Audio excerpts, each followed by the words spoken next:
السلام علیکم، پاک پراپرٹی میلہ کی جانب سے خوش آمدید۔ آج کا ہمارا ٹاپک ہے کہ پاکستان میں رہ کے ہم کیا کیا انویسٹمنٹ کر سکتے، کہاں کہاں پہ انویسٹمنٹ کر سکتے ہیں، کیا کیا آپشنز ہیں ہمارے پاس، اور کیا پراپرٹی میں انویسٹمنٹ ابھی بھی وائبل ہے یا نہیں ہے۔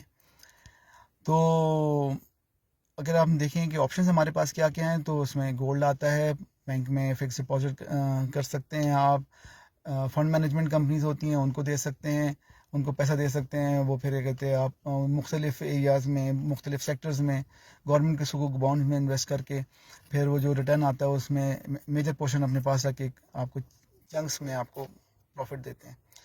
یہ تیسرا آپشن آپ کے پاس، چوتھا آپشن آپ کے پاس آتا ہے اسٹاک مارکیٹ انویسٹمنٹ ہے۔ پھر کچھ لوگوں نے سٹے بازی میں کرنسی میں بھی پیسہ ڈالا اور میجورٹی نے تو خیر لاس ہی کیا۔ پھر آپ کے پاس ایک اور آپشن آتی ہے، وہ آتی ہے آپ کے پاس جس کو ہم لوگ زیادہ نہیں بولتے، اور چونکہ وہ اسلامی اقدار کے خلاف ہے، ہماری ویلیوز کے خلاف ہے، ہماری مطلب اخلاقی اقدار کے خلاف ہے، وہ ہے ذخیرہ اندوزی، جو کہ ہمارے نبی پاک صلی اللہ علیہ وسلم نے سختی سے منع فرمایا ہے۔ تو وہ اس میں تو کرنا ہی نہیں چاہیے۔ اب رہتا ہے ہمارے پاس پراپرٹی انویسٹمنٹ، اور یہ دیکھا جائے تو کہاں کا انویسٹمنٹ کر سکتے ہیں۔ تو کیونکہ انٹرسٹ ریٹ آنے والے دنوں میں کم ہوگا، بہت سے انویسٹمنٹ ریسرچ کمپنیز ہیں، انہوں نے پریڈکٹ کیا ہے کہ جی جنوری آنورڈس یعنی اگلے سال سے ہمارے جو انٹرسٹ ریٹ ہے وہ کم ہونا شروع ہو جائے گا، 22% سے نیچے آئے گا، اور ہو سکتا ہے کہ 18 سے 15% پہ آ جائے۔ تو بہت سے جو لوگ جنہوں نے بینکس میں فکس ڈپازٹ کرایا وہ پیسے نکالیں گے وہاں سے، اور پھر ڈفرینٹ آپشنس پہ سوچیں گے اور اس میں انویسٹمنٹ کریں گے۔ اب میری نظر میں کہ بھائی ہم لوگ کہاں کہاں انویسٹمنٹ کریں، تو میں سمجھتا ہوں کہ ہم لوگوں کو اسٹاک مارکیٹ میں انویسٹ کرنا چاہیے، اور پراپرٹی انویسٹمنٹ بھی کر سکتے ہیں۔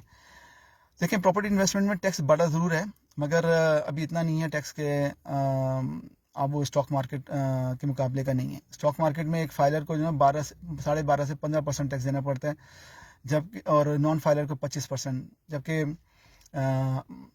پراپرٹی انویسٹمنٹ میں فائلر کو میکسیمم ٹیکس بھی ہے نا وہ 7-8% ہے، اور وہ بھی ڈی سی ویلیوز پہ، ایف بی آر ویلیوز پہ، اور ریئل ویلیوز پہ نہیں۔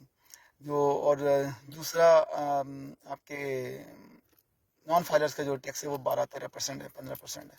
تو ابھی بھی چونکہ ہم لوگوں کو عادت نہیں ہے ٹیکس دینے کی نا، تو اس وجہ سے ہم لوگ تھوڑا ڈرتے ہیں، مگر دیکھیں ہمیں ان چیزوں کا عادی بن جانا چاہیے، اور انویسٹمنٹ کیجیے، اور پراپرٹی میں بھی کیجیے۔ پراپرٹی میں آپ کا کنسٹرکٹیڈ اپارٹمنٹس ہیں ان میں کیجیے، گھروں میں کیجیے، گھر لیں، اپارٹمنٹس لیں، اس سے آپ کو نہ صرف آپ کو بھی فائدہ ہوگا بلکہ کہتے ہیں ملک کی جو انڈسٹری ہے وہ بھی تھرائیو کرے گی۔ میں جہاں رہتا ہوں، میں آپ کو بتاؤں کہ یہاں پہ 2 سال پہلے جو اپارٹمنٹ کی جو ویلیو تھی، وہ جو سب سے زیادہ ہائیسٹ ویلیو تھی وہ 1.5 کروڑ تھی، اور کرایہ جو تھا وہ 40,000 تھا۔ 2-2.5 سال بعد آج اس کی ویلیو جو ہے وہ 3.5 کروڑ ہے، یعنی 1.5 کروڑ کی چیز 3.5 کروڑ سے 3.25 کروڑ پہ ملتی ہے، اور کرایہ جو ہے وہ 40,000 والا وہ 1 لاکھ پہ پہنچ گیا ہے۔ اب آپ بتائیے کہ کیا یہ لاس ہے؟ اور اتنا تو آپ کو کوئی بینک بھی پروفٹ نہیں دے گا، کوئی فنڈ مینجمنٹ بھی کمپنیز بھی پروفٹ نہیں دیں گی۔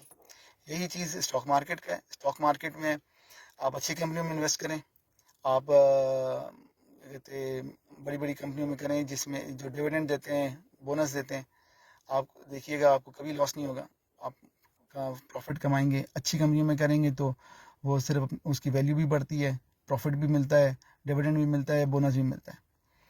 تو اسٹاک مارکیٹ کے علاوہ پراپرٹی میں ابھی بھی انویسٹمنٹ کیجیے، شہروں سے دور نہ جائیں، شہر کے اندر رہیں، شہر کے اندر آپ کنسٹرکٹیڈ پراپرٹیز میں جائیں، پوزیشن والے پلاٹس میں بھی جائیں بالکل۔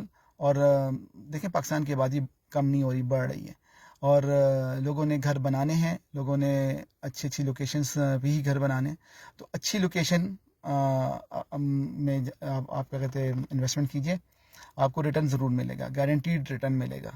مگر فائلوں میں، سٹے بازی میں، اس میں دور دراز جگہوں پہ آپ جا کے انویسٹمنٹ نہ کیجیے، ورنہ آپ کی انویسٹمنٹ پھنسے گی۔ اس کے علاوہ اگر آپ کو کوئی معلومات لینی ہو، سوال پوچھنا ہو، تو بالکل آپ میسج کر سکتے ہیں، اور میں انشاءاللہ آپ کا جواب ضرور دوں گا۔ Thank you.